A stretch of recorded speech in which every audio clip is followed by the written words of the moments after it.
another video. In this video, bill is update naman tayo. Year 2025 na ngayon, no? And kailangan po talagang mag-update sa inyo. Lalong-lalo na po sa mga katulad kong victim din ng hacking po. Ating loan offer dito sa bill is. So, it is good to know na I'm back here updating with you. Kumusta na nga ba? So, last December 30, nangyari po yung incident ng hacking po sa akin. Malimas po yung aking remaining cash loan offer worth 34,000 pesos by Lazada, top of which is not my activity, which is not my doing. So, bago pa lang po dito, you can watch naman po my videos. Ang dami ko na pong videos regarding my hacking incident nga po dito sa aking bill is ilalagay ko na lang po sa description box. Yung mga links po para hindi na po kayo mahirapan maghanap. By the way, as of today, January 2025 na, is wala pa din pong nangyari sa account ko. Still po, nag-reflect pa rin po talaga yung breakdown of payment ko po worth 34,000 pesos, and sadly, no, unfortunately, nag-due na po siya. Yes po. Kaya nga po, late na rin ako nag-update sa kanya kasi nantay ko talagang overdue tong account na to kung ano nga ba yung mangyayari. So, dito po, makikita nyo dito na overdue na po ako. 2 days overdue na po ako dito. Kasi nga po, bakit ko naman babayaran nga to? Nahack nga yung account ko at hindi ko activity to. So, ito na nga, no. So, nag-email sa akin si Bill is. Sabi niya po dito, no, settle your payment today and we will waive your 2-day penalty. So, alam niyo, mabait pa din naman din talaga si Bill is. Totoo talaga mabait si Bill is sa mga nag-overdue na account dito. Marami din naman talaga yung sasabi. Mabait talaga si Bill is in terms of payment talaga. Kalagay nga po dito, no, i-waive daw nila yung 2-day penalty ko. So, kahit i-waive nila yan. By the way, dala ko po ay overdue na po dito sa Bill is. Kaya naman, wala lang pong tawag ng tawag na regarding po sa payment ko. So, email lang po ang ganap nila dito. Sa case ko nga, since under investigation yung account ko, I believe naman talaga, hindi agad-agad talaga ma-remove yung breakdown of payment ko dito. Kasi nga po, hindi pa tapos yung investigation nila sa account ko. Actually, sobrang disappointed ako dito kay Bill is talaga. Kasi grabe ang under investigation. December 13 nangyari. So, I'm pretty much aware na si Bill is nagre-report to sa CIC, diba? Hindi po ako bother dito kung sakaling magka-due ako dito. Kasi first time to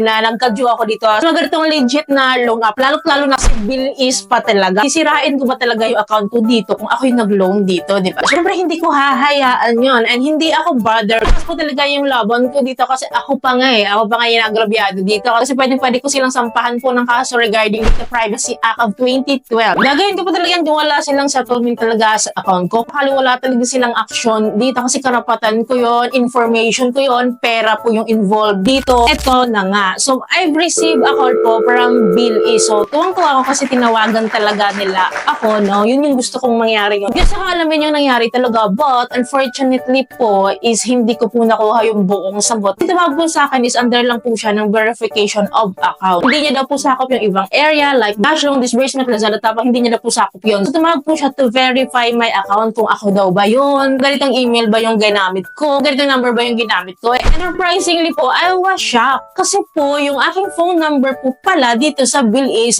pinalitan din nila. Hindi na pala email yung pinalitan nila sa akin or nag-add sila ng email dito sa account ko. No? Hindi lang pala yun. So, pinalitan din pala ng hacker yung aking mobile phone number po. Kaya pala wala akong nare-receive na OTP. Grabe, ang galing. Ang galing talaga nila mga hacker. Grabe, diba? So, paano nga naman ako makaka-receive ng OTP kung primary phone number ko is not mine? Anyways, no, sa pakikipag-usap ko sa bill is kinonsert ko na po lahat ng gusto ko i-concern and that was noted naman daw. So, ito-turn over daw nila yan sa relevant team for further investigation po kasi talagang nag-demand talaga ako ng accountability sa nangyari pong hacking sa account ko. Alam ko, some of you talagang niraise na inside job daw po yung nangyari talaga sa hacking account na ito. So, hindi ko po yun masasagot but tinanong ko rin po yan sa bilis kung ano po yung nangyari talaga regarding their security. Pero sinabi po nila na Bilis has a highest feature of security daw. How come daw po talaga na nangyari yung ganitong hacking? Dahil punong-puno na daw ng security itong si Bilis. What is your thought about that? What is your thought about their security? Comment down below po regarding nga po dun sa highest feature of security daw ni Bilis. Well, I'm very aware din naman talaga sa insidente ng hacking nga po. Kahit nga po nga sabi ko sa inyo, kahit nga po mga banks. Akin lang kasi, this is your responsibility and obligations pa din, no, to secure my account safe and secure. So, sabi po ng iba, since content creator po ako ng mga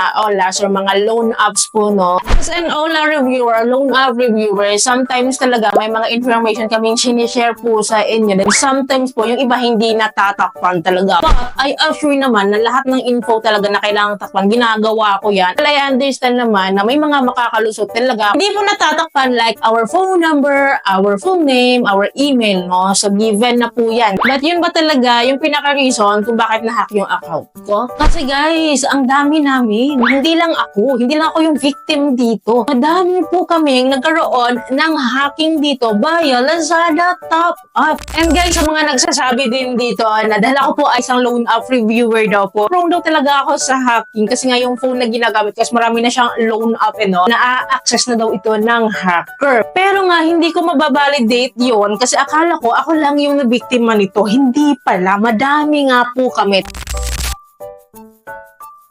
Maiintindihan ko ako lang yung victim dito. Hindi madami kami guys. So, ibig sabihin lang talaga nito, weak po talaga yung security ni Bilis kasi hindi lang siya nangyari sa isang tao. So, madami po kami. Kaya nga po nananawagan ako sa mga victim din po ng hacking kay Bilis. Magreklamo po kayo, mag-email po kayo sa kanila, ipa-blatter nyo po, i-report nyo po sa Anti-Cybercrime Unit po, no, para magkaroon sila ng record regarding this incident po talaga. And wag nyo kakalimutan talagang mag-report kay Bilis, no, punta kayo sa website niya, meron po silang email contact, meron po silang email address po dyan, no, yan po yung i-email nyo po, direct po yan kay Bilis, para po aware sila dito na dumadami po talaga tayo. Sige, so walang kabuluhan yung magra-run tayo dito, magpo-post tayo dito, magko-comment kayo dyan na nahack yung account, kung wala kayong ginagawa. So mag-report kayo, i-inform nyo si Bilis, kahit pa paano, mabilis yung action niya dito kasi sobrang bagal niya talaga guys, as in, ang bagal niya, hindi siya nagre-reply agad, hindi siya nag-i-inform agad sa nangyari, alam niyo yung ganun. Sobrang tagal po talaga na investigation niya, and I'm willing to wait naman I am willing to wait, basta lang ma-resolve talaga to, kasi ayoko ng ganito.